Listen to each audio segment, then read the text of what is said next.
Welcome to Amazing Adventures. I'm Chris. And I'm Tovah. And today we're going to be talking all about motorcycle trips and adventures that you might take.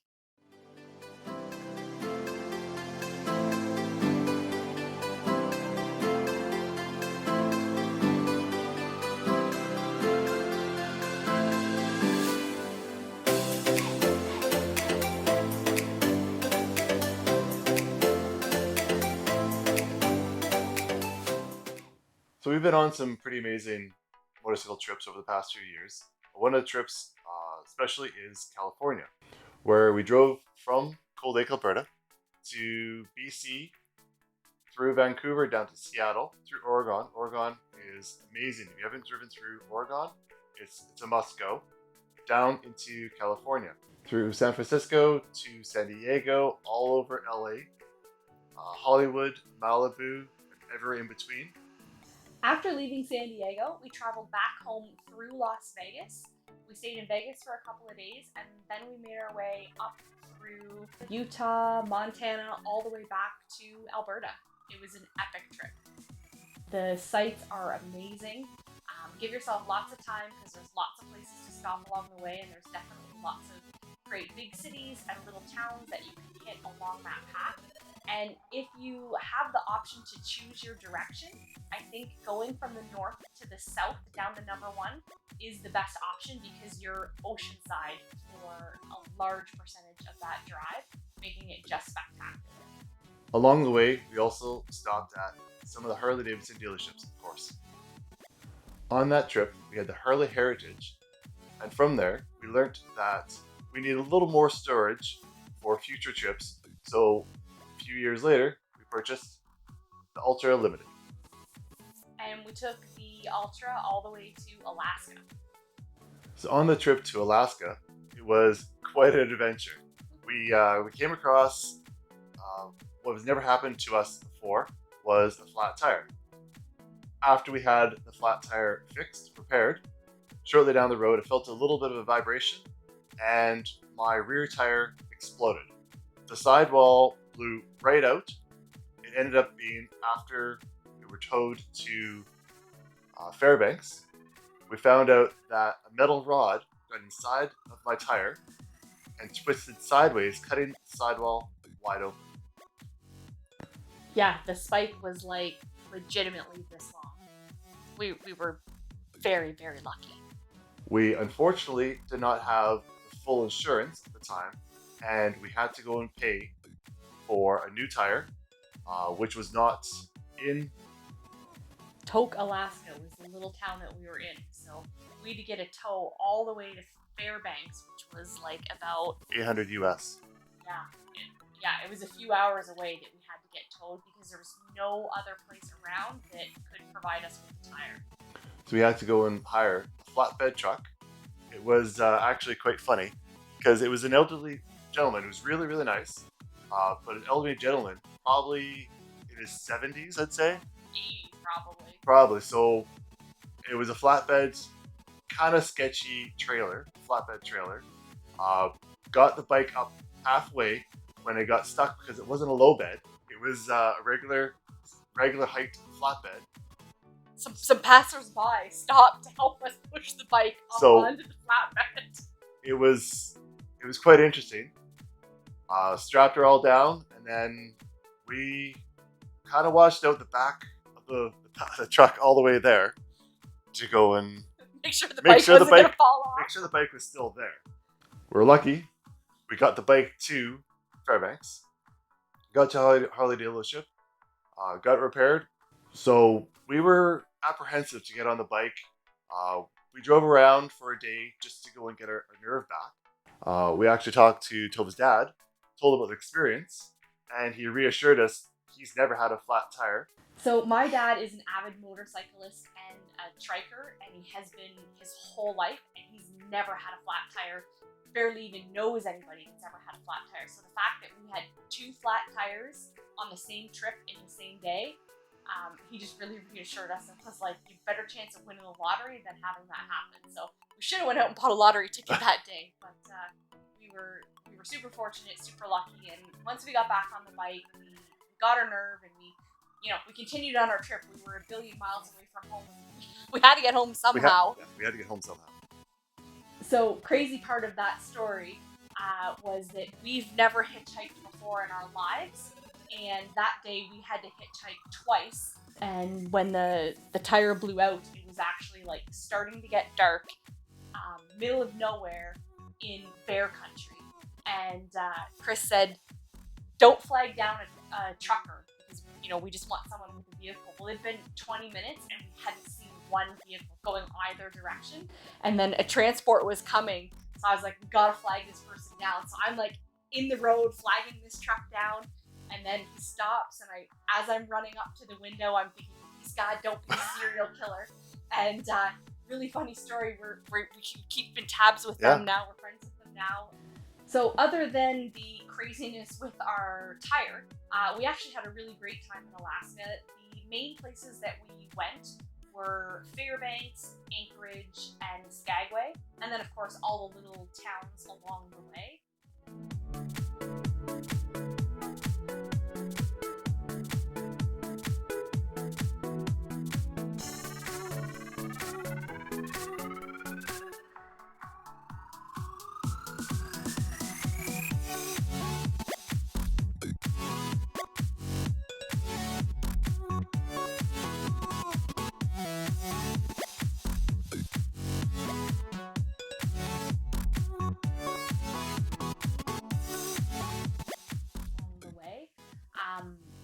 I would say my favorite place, I think, was Skagway. Really, really cute little old gold rush town. And if you do like to do some hiking, the Chilkoot Trail is there. Pretty famous hiking place. And so we had the opportunity, we hiked there for a day. I really wish we could have stayed longer and done the whole hike. But that wasn't what we were there for. So we had to get back on the bike. So while in Skagway, one of the places we stayed at was an old brothel. Yeah, that was really, back in the day, that town was all about the gold rush, so it was bars and brothels. Yeah. So in Alaska, one of the really famous mountains there is Mount Denali, and it used to be called Mount McKinley, and really beautiful if you get a chance to go by and see it. You can drive up to it, not on a motorcycle, but if you're on a four-wheel drive truck, you could definitely drive up to Mount Denali. But one thing to keep in mind if you're taking a motorcycle or even a truck or car to Alaska for that matter, the roads are questionable. And then even the roads that are paved, there's so many bumps and humps. You do have to be really cautious. Well, we actually drove a little slower than the posted speed limit because a few times we hit some bumps that we never even saw. They come out of nowhere, and Tove was flying out of her seat. Yeah, one time going over a bump, my crotch was at the top of Chris's head, and I was like, "Oh my God!" Overall, amazing trip. If you get the opportunity to go to Alaska, just definitely drive safe, take your time. And if you love fresh seafood, oh my goodness, so delicious there. So living in Alberta, we live close to BC. So we're about 7 hours from Jasper and I believe 11 hours to Banff. So the Rockies is very close to us, and it's really one of our favorite places. We've been to BC and the Alberta Rockies multiple times. We've been to Whistler, we've been to all the way to the Vancouver coast. Definitely Jasper and Banff are two of our favorite places, and the drive down the Icefields Parkway between Banff and Jasper, we've done that drive several times. Oh, yeah. That's one of my favorite drives, really. It's very beautiful. The one thing that you really want to keep in mind if you're traveling through BC, Alberta, Rocky Mountain area is gas is going to be expensive and there are not a lot of gas stations. So when you see a gas station, it doesn't matter how much gas you have in your tank, fill up your gas tank. Top it up. So one of our first trips on Harley Davidson was to Kelowna, BC, where we attended our first hog rally. Great experience, great people. They're a great time. It's a great party. Good people, good stories. Just the camaraderie ship with other bikers is always really fun. And lots of times we go on these and we don't necessarily even know anybody when we go. But you just make friends like instantly. If you're a biker, you're a friend. Yeah, their biker community is very welcoming. So I'm from Saskatchewan. So of course I've traveled through Saskatchewan into Manitoba, to Winnipeg on several bike trips on our own or as a group. Prairies are very flat, roads are very straight, but it's a great experience. So another big bike trip that we did is going to the Canadian East Coast. So we actually flew into New Brunswick and then we rented a motorcycle straight from one of the Harley Davidson dealerships. We traveled around New Brunswick, we went over to Nova Scotia on a ferry, toured all around Nova Scotia, then we took the ferry to PEI, we went all around the island of PEI, saw the red sand, and then we came back across the Confederation Bridge back to New Brunswick. And then we actually flew back home. So if you've never been to the Canadian East Coast, it's spectacular. Oh, yeah. Like really one of the most beautiful places I think that we've been, and just all the really colorful little fishing villages are so picturesque, and a lot of the time you're driving right along the ocean. The seafood there obviously is amazing. Like we had fish and chips and chowder pretty much every day. We had some rain when we were there, kind of typical East Coast, and so we'd have an afternoon chowder to warm up. Another great thing about the East Coast is you have to do bed and breakfast there.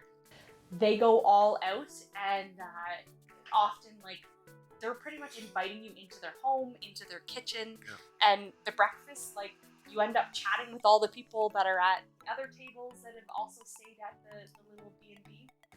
A definite must-see if you're heading to the East Coast is going to Cape Breton and doing the Cabot Trail.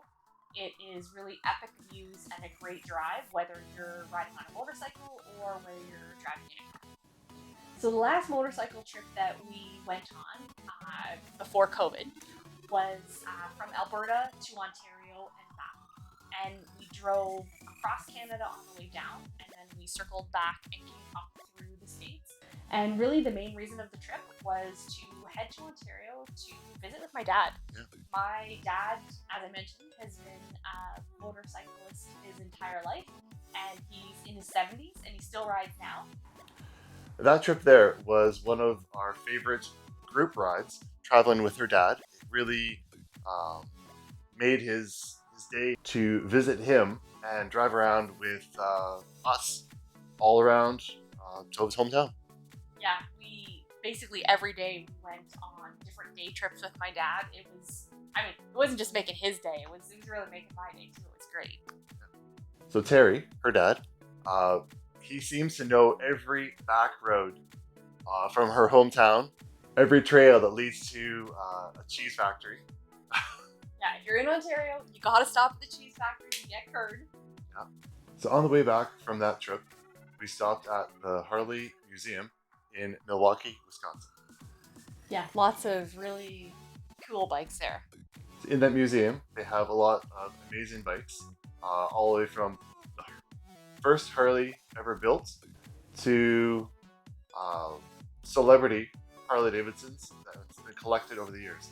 So if you liked today's video, make sure you leave us a comment and let us know where you'd like to go on a bike trip. If you're also looking for more information about some of the specific trips that we went on, where we stayed, what we did when we went to those places, feel free to leave us a message in the comments. I'm Chris. And I'm Tovah, and thanks again for joining Amazing Adventures. We do hope that this video will help you on your next epic bike adventure, and always remember, keep the rubber on the road.